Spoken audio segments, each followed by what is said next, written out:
Hi everyone. आज मैं ना आपसे हीलिंग के बारे में 5 इम्पॉर्टेंट बातें डिस्कस करने वाली हूँ जो आपको ख़ास ध्यान रखना है खुद को हील करते हुए। कौन कौन सी बातें हैं, अंत तक देखिएगा वीडियो सो दैट आप हर एक चीज़ जो मैं आपको बता रही हूँ ना, आप अपनी लाइफ में अप्लाई करके उसका बेनिफिट ले पाएंगे। तो ज़रूर फॉलो कीजिए ये 5 टिप्स। तो चलिए शुरुआत करते हैं। सबसे पहली टिप है कि जो भी आपके अंदर जो भी पेन है ना, जैसा भी दर्द है, भले ही अगर किसी ने आपको धोखा दिया है, आपको ज़लील किया है या आपके बारे में र्यूमर्स फैलाए हैं, आपको नीचा दिखाया है, आपके साथ उल्टी बातें की हैं, अच्छा बर्ताव नहीं किया है, कुछ भी होने दो, कोई भी बात होने दो, आपको पता है क्या करना है। अपना पेन ना अपने अंदर दबाना नहीं है, आपको अपने पेन को बाहर निकालना है। बहुत ज़्यादा ज़रूरी है अपने पेन को बाहर निकालना। अगर आप अपने पेन को अपने ही अंदर दबाते रहोगे ना, तो उससे पता है क्या क्या होगा। एक तो आप खुद का मूड ख़राब कर लोगे, आपके अंदर बहुत सारी बीमारियां आ जाएंगी, आप अच्छे से फंक्शन नहीं कर पाओगे, आप अपने गोल्स की तरफ अच्छे से आगे बढ़ नहीं पाओगे।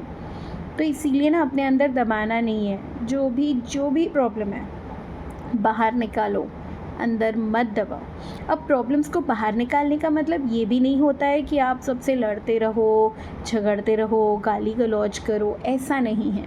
प्रॉब्लम्स को बाहर निकालना मतलब देखो, अगर पॉसिबल है तो उस इंसान से 1-on-1 बात कीजिए, कोशिश कीजिए थिंग्स सॉर्ट आउट करने की।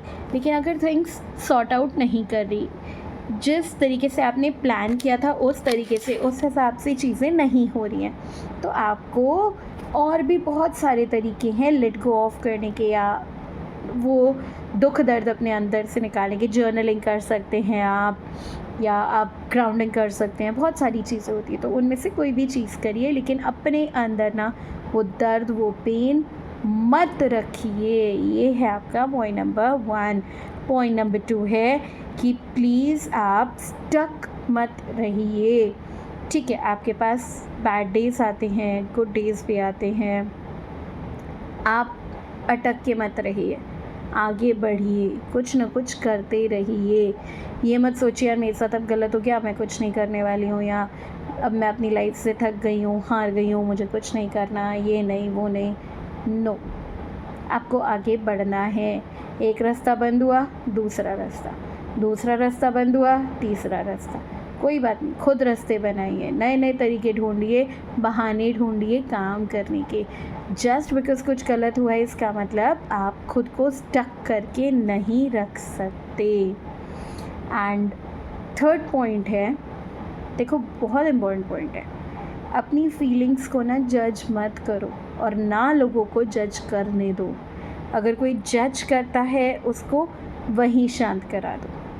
राइट, आपकी फीलिंग्स है, आपने जिया है वो पल, उसको आप मजाक नहीं बना सकते, उसके बारे में आप जज नहीं कर सकते ये सही है गलत है।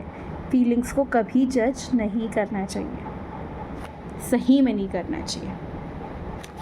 ओके, उसके बाद अगर हम नेक्स्ट पॉइंट की तरफ आएंगे, point number 4, that is about forgiveness. As I told you, forgiveness बहुत ज़्यादा ज़रूरी होती है। अब क्यों ज़रूरी होती है पता है? आप अपने अंदर जब तक नेगेटिव इमोशंस रखोगे, नेगेटिव फीलिंग्स रखोगे, आपके अंदर पॉजिटिविटी जन्म ले ही नहीं सकती।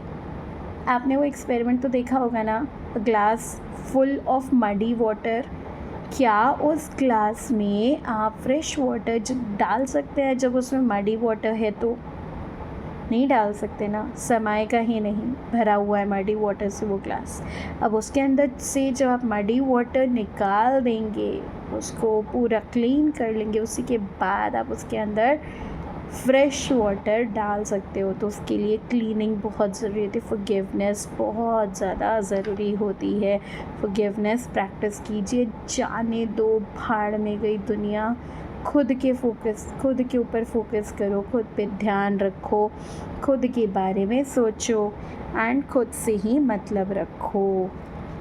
एंड उसके बाद अपना लास्ट पॉइंट आता है कि ठीक है, कोई बात नहीं अगर आपकी प्रोग्रेस स्लो है तो चलने दो। स्लो प्रोग्रेस की वजह से ना खुद को जज करो, ना खुद को जज करने दो। स्लो प्रोग्रेस हो रही है ना, होने दो, let it be a slow progress. हमें आगे बढ़ते रहना है, हमें निरंतर आगे बढ़ते रहना है, रुकना ही नहीं है। कोई कुछ भी बोलता रहे, कोई बोल दे कि भाई अभी तक तुम्हारा कुछ नहीं हुआ, ये वो, जाने दो ना। नहीं हुआ नहीं हुआ, हो जाएगा। अभी हम चल रहे हैं, हम रुके नहीं हुए हैं। अगर रुकने की बारी आती है, रुको, पॉज, लेकिन वो पॉज बहुत लंबा नहीं होना चाहिए। अपने आप को रिजुविनेट करो और फिर से आगे बढ़ो। तो आगे तो बढ़ना ही है, भले ही take baby steps, small steps लो, रुकना नहीं है, आगे बढ़ते रहना है। तो ये थे आज के कुछ इम्पोर्टेंट पॉइंट्स। हो सकता है आपको मेरा वीडियो अच्छा लगा, और अगर अच्छा लगा हो तो don't forget to like, share and subscribe to my YouTube channel.